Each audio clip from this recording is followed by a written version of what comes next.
5 महीने पहले तक मेरी ज़िंदगी एक लूप में फँसी हुई थी। सुबह उठने के साथ ही फ़ोन यूज़ करना, इंस्टाग्राम, यूट्यूब, पहले एक रील देखी, फिर दूसरी देखी और ऐसे करते-करते 1 घंटे कब निकल गया पता ही नहीं चलता था। और जब तक मुझे रियलाइज़ होता था कि मैंने क्या किया तब तक पूरा दिन बर्बाद हो जाता था और फिर रात में वही स्क्रॉल करते-करते सो जाना, इसी रिग्रेट के साथ कि पूरा दिन बर्बाद हो गया। और फिर दूसरे दिन यही साइकिल चल रही है लूप। पहले मुझे लगता था कि मैं फ़ोकस इसलिए नहीं कर पा रहा हूँ क्योंकि मुझसे टाइम नहीं मैनेज हो पा रहा है, लेकिन मेन प्रॉब्लम ये नहीं था। जो सबसे बड़ी प्रॉब्लम थी वो थी डिस्ट्रैक्शन। फिर एक दिन रियलाइज़ हुआ कि अगर डिस्ट्रैक्शंस को टैकल नहीं किया तो ये लाइफ़ ऐसे ही लूप में फँसे-फँसे हाथ से निकल जाएगी। और इन्हीं सारी प्रॉब्लम्स को सॉल्व करने के लिए मैंने स्टार्ट किया डेली हैबिट ट्रैकिंग, क्योंकि एक बहुत बड़ा कोट है, your present habit shapes the trajectory of your future. और इस हैबिट ट्रैकिंग की वजह से मुझे अपने अंदर बहुत बड़े-बड़े चेंजेस देखने के लिए मिले। तो अगर तुम भी इस लूप में फँसे हुए हो तो this video is for you. But video start करने से पहले तुम मुझे लिख के बताओ कि तुम्हारी क्या-क्या स्ट्रगल्स हैं तुम्हारी लाइफ में, तुम्हारी डेली लाइफ में क्या-क्या डिस्ट्रैक्शंस हैं जिसकी वजह से तुम्हारी पूरी लाइफ ऊपर नीचे हो रखी। और एक बहुत ही फेमस सेइंग है, if we don't make a conscious effort to visualise who we are and what we want in life, then we empower the other people and circumstances shape us instead.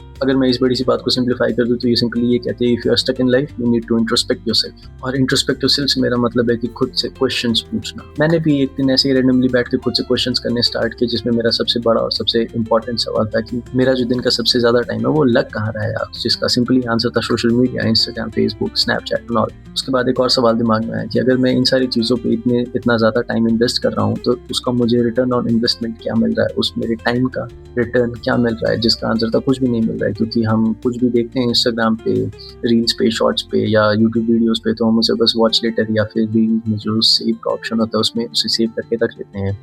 But उसमें से hardly 1% लोग ही होते हैं जो वापस जाके उस चीज़ को फिर से देखते हैं। सो इट्स जस्ट कि हम सारी चीज़ें कलेक्ट कर रहे हैं और कुछ कर नहीं रहे हैं। आंसर मिलते ही मैंने अपने फ़ोन से सारे सोशल मीडिया ऐप्स डिलीट किए और उन्हें लैपटॉप पे लॉगिन कर दिया, क्योंकि हम लैपटॉप हर जगह कैरी नहीं करते और उतना ज़्यादा हम लैपटॉप यूज़ भी नहीं करते हैं। तब ये एक स्टेप लेने से मेरे दिन का जो ज़्यादातर टाइम था वो मुझे वापस मिल रहा था। पहले जो मैं दिन में 4 घंटे 6 घंटे सिर्फ स्क्रॉल कर रहा था, as being a medical student मुझे इसके साथ-साथ एक और बात समझ में आ रही थी कि अभी तक जो फ्री में मेरे ब्रेन को डोपामाइन मिल रहा था रील से, शॉर्ट से, अब उसको रीवायर करने की ज़रूरत पड़ेगी, क्योंकि उसे रोज़ फ्री में सुबह उठते ही डोपामाइन मिल जा रहा है, तो उसे तो डेली चाहिए होगा, तो इसको रीवायर भी करना पड़ेगा। और ऐसा सिर्फ मैंने नहीं किया, ऐसे बहुत सारे बड़े-बड़े सेलिब्रिटीज़ भी हैं जिन्होंने अपने फ़ोन से इंस्टाग्राम, फेसबुक ये सारी चीज़ें डिलीट की। Decided to delete my Instagram. I would be on set working, I'd come and sit in my chair and just scroll, scroll, scroll, scroll, scroll. It was becoming a problem. I was just obsessed with it and I was obsessed to find out what they thought about me. क्योंकि कहीं न कहीं हमारे brain की efficiency को बहुत ही ज़्यादा कम करता है। तो हमें सिंपली सबसे पहले क्या करना है, हमें अपने फ़ोन जैसे ये सारे सोशल मीडिया ऐप्स डिलीट करने हैं। उसके बाद जो हमारा अगला स्टेप है वो ये है कि जब भी हम अपने वर्क प्लेस पे बैठ रहे हैं तो हमें ये मेक श्योर करना है कि जो हमारा फ़ोन है उसे हम या तो किसी और रूम में रख दें, और अगर ये नहीं कर सकते हो तो एटलीस्ट अपने फ़ोन को फ्लाइट मोड पे डाल के उल्टा करके रख दो, सीधा भी करके रखने की ज़रूरत नहीं, क्योंकि सीधा भी करोगे तो तुम्हारा कहीं न कहीं दिमाग उस पे डिस्ट्रैक्टेड रहेगा। और अब ये बात तो साइंटिफिकली प्रूवन भी है कि अगर तुम फ़ोन यूज़ नहीं भी कर रहे हो बट स्टिल वो तुम्हारे इर्द-गिर्द है तुम्हारे काम करने के टाइम पे, तो वो तुम्हारी एफिशिएंसी को 25 से 30% कम कर देता है। तो हमें सेकंड स्टेप ये करना है कि जब भी हम अपने वर्क प्लेस पे बैठ रहे हैं तो हम अपने फ़ोन को एकदम दूर रख दें। और अगर उसके बाद भी तुम्हारा फ़ोन जादुई तरीके से अपने आप तुम्हारे हाथ में आ जा रहा है और तुम कुछ भी चलाने लग रहे हो,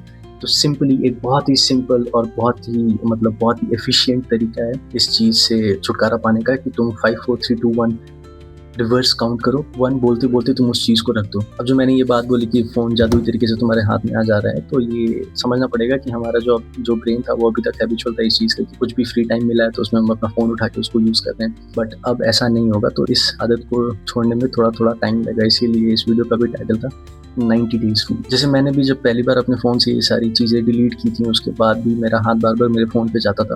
अब मेरे पास ना इंस्टाग्राम था, ना फेसबुक था, बट स्टिल मैं अपने फ़ोन को उठा के कैलेंडर चेक कर रहा हूँ, अमेज़न चेक कर रहा हूँ, फ्लिपकार्ट चेक कर रहा हूँ, जीमेल चेक कर रहा हूँ, अब बस उस पे स्क्रॉल किए जा रहा हूँ। तो टाइम लगेगा इस चीज़ को ठीक होने में, बट इवेंचुअली ये हो जाएगा। तुम सोच रहे होगे कि सब कुछ तो एकदम सॉर्टेड है, सारे पॉइंट्स पता चल गए, 3-4 ही पॉइंट्स हैं। सबसे पहला ये है कि हमें अपने फ़ोन से सारे सोशल मीडिया चीज़ों ऐप्स को डिलीट कर देना है। सेकंड पॉइंट ये है कि जब भी अपने काम को करने के लिए बैठना है उस टाइम पे हम अपना फ़ोन दूर रख देंगे या उल्टा करके रख देंगे। थर्ड पॉइंट ये हुआ कि अगर फिर भी हमारे हाथ में फ़ोन आ जा रहा है तो हम एक सिंपल रूल का यूज़ करेंगे जो कि है 5 4 3 2 1।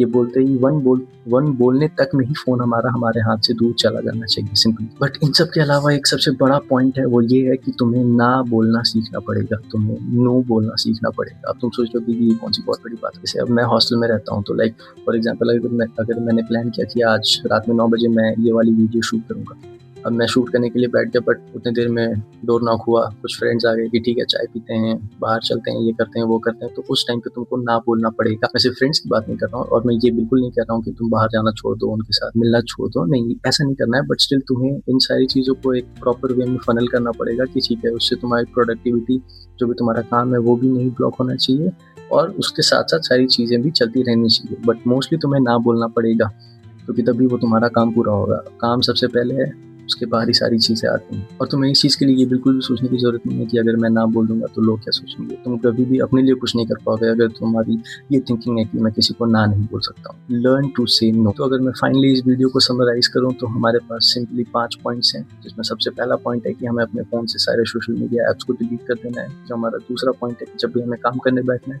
हमें अपना फ़ोन दूर रख देना है या उल्टा करके फ्लाइट मोड पे डाल के रख देना है। थर्ड पॉइंट है, अगर फिर भी हमारे हाथ में फ़ोन आ जा रहा है या कुछ भी आ जा रहा है या कोई भी ऐसी चीज़ है जो तुम नहीं करना चाहते हो, तो सिंपली 5 4 3 2 1 बोलना है, और 1 बोलते-बोलते तक में उस चीज़ को पीछे उस चीज़ को हटा के रख देनी है सिंपली। और लास्ट और सबसे इम्पोर्टेंट पॉइंट है कि हमें ना बोलना सीखना है। So I hope you got my points. Let's meet in the next video.